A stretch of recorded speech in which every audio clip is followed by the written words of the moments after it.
Hi there, Tim Bauer here from LiveVideoGuitarLessons.com with the practice tip of the day. This one's for the beginning player, and today I want to get started with learning how to read some sheet music, standard music notation. I know, you're out there, reading a lot of tabs and things from the internet and from books and magazines and stuff like that. But it's important to be able to read music. There are lots of musicians who can't read music. They should be able to read music. And what stopped most of them is just pure intimidation.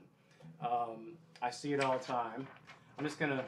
I'll throw music in front of somebody like that looks like that, and I can just watch the color drain out of their face. So they don't want to read all that stuff. And I'm just using some private domain or public domain music here. I don't want to flash up any music to broadcast that's it's copyrighted. So anyway, although we do some classical stuff, that's by Bach. But when people see all those notes on there, it just looks like gibberish to them. And they get overwhelmed, and they're just intimidated by it. And there's no reason to be. It's as easy to read sheet music as it is to read tab. Well, let's say almost as easy. But there's a lot more information in sheet music. I always draw the analogy. Sheet music is like reading a book. You'll know everything there is to know about the book if you read the book. If you just use the tabs, you can kind of get the same idea, but it's like renting the video or watching the video. You don't get all the information in tab. You get enough information most of the time, but you're not learning. You're not becoming an educated musician. You're just kind of skating by, So and we don't have to, you don't have to be an expert sheet music reader, but you just want to be able to read some. So anyway, I want to cover the basics in this. We're going to do a couple of videos on this, but just want to cover the basics. And over on the website, I have a sheet that looks like this. It's under the Study Aids tab. And this is my just one page, everything you need to know about sheet music to get started with it. And let me set this guitar down for a second. And what we're looking at here, and I'm downloading, it's a PDF file, so just download it and you can kind of follow along. So if you see that top part there, get where I can see it and show it to you at the same time, we have this side over here, the 4 spaces of a treble clef, this little mark right here, I'm doing everything backward, that's treble clef. Guitar music is in treble clef, and that just tells you how to read those 5 lines in 4 spaces. And in treble clef, it's easy to remember the spaces. They spell the word face.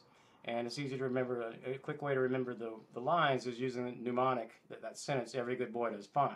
That's a way to remember 9 notes. But if you kind of pull these together, kind of like that, well, I'm doing everything backwards, sorry about that, and kind of interlace those, as you count, like from this bottom here, up to the next space, to the next line, to the next space, to the next line, it's just the alphabet. So if we start on the bottom, go up the bottom E, and go up to the next space, it's just F. Next line is G, next space is A, B, C. It just goes on and on like that. So if you can just remember one single note anywhere on the staff, you can figure out any other one. Okay, one of the best ones to remember, the top space. I know the page is too bright there. The top space, that E, that's the top string on your guitar. That's the skinny string. Like that one over there. I know you can't see the guitar. Okay, on this next line down here, that's where the open strings of your guitar fall on a staff. Sorry, this is so glary. There we go. From right there, that's where your open strings are. Notice that first string, that's E. All right, then you go down here to the next line right here. That's the musical alphabet. Now we do have to start dealing with sharps and flats. All it is the alphabet with a sharp and flat after every note. So like say I start on A. Sorry, I kicked my desk there, a little shaky.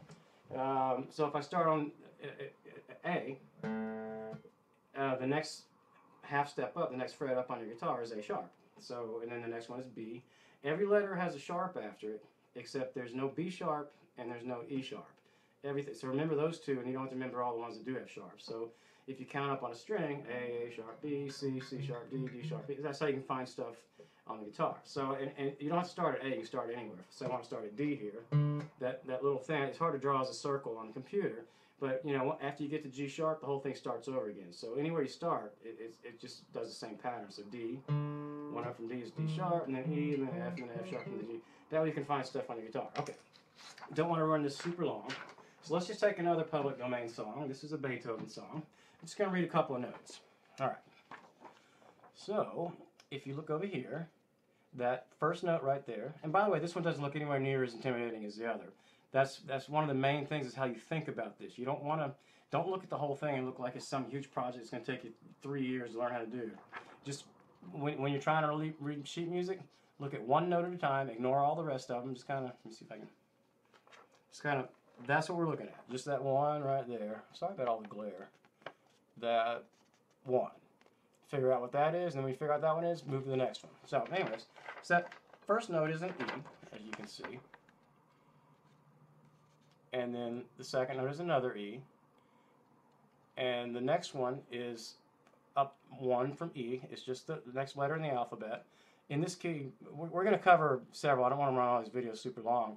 This one does not have any sharps or flats in it. We don't have to deal with sharps or flats. This is the key of C. There are no sharps or flats to deal with. Unless there's an accidental on here. Let me check. Nope, no accidentals. Okay. So then this next note, we just go up. We have two E's. And then the next one is up from the space up to the next line. So that one's F, just the next letter in the alphabet.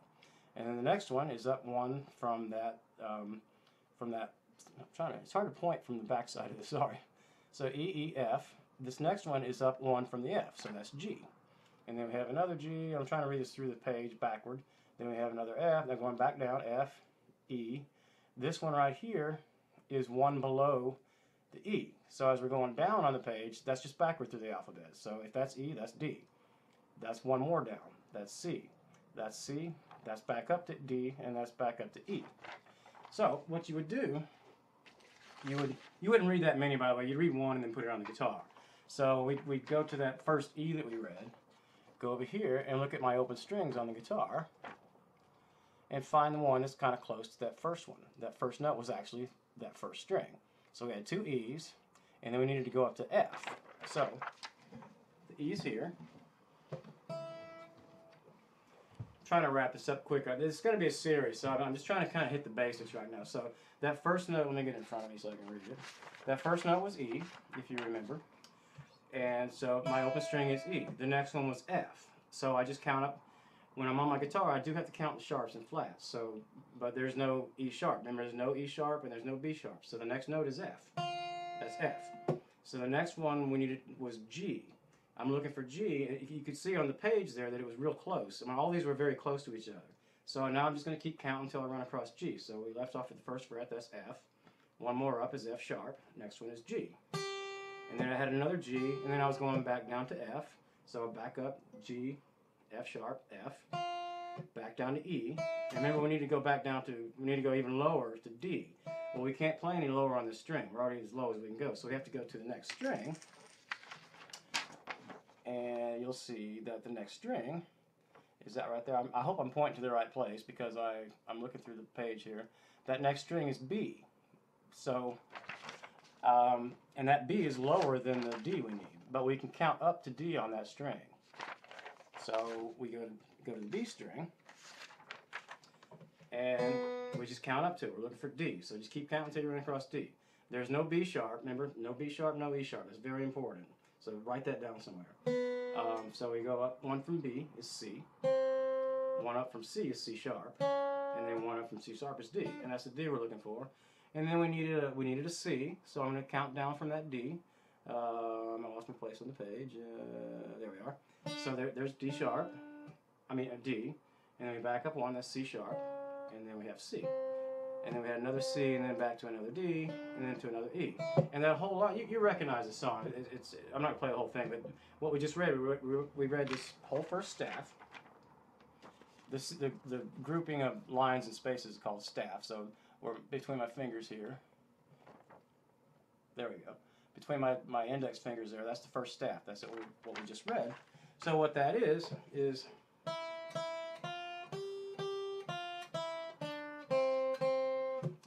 probably play more of it than was actually written. Let me read it and play it, Sam, because I had this memorized. I've taught it to a million people. So we have.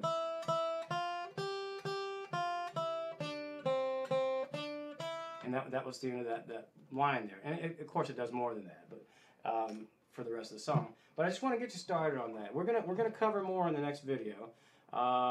Just get some simple sheet music. Just download it off the internet. You can do image searches or something. And by the way, it doesn't have to be classical music. It could be like the you know, some screaming Black Veil Brides lead or something, or what, you know, whatever the lead to Sweet Home Alabama, whatever your favorite song is. Download, you know, whatever music you listen to. You know, some Brad Paisley song if you're a country fan, or you know, get some, you know, sheet music from like the something from Bruno Mars, or I'm trying to think of stuff that would have a little bit of sheet music with it. Most stuff is presented on a lead sheet where you just have the chords, but oftentimes in the intro part of a song, there'll be a few notes that you need to read, you know, just kind of to set the pace, and then you get into the chords. So anyway, hopefully that helps. I know that ran a little long, and we're gonna cover that in more detail. I just wanted to kind of get you the basics of it. And you'll find as you read more and more music, you don't have to read thousands of pages of music. After you read 10 or 12 or 15 notes, it all makes perfect sense. You just have to kind of sit down and do it. And it's I prefer to read sheet music rather than tab. I can read both.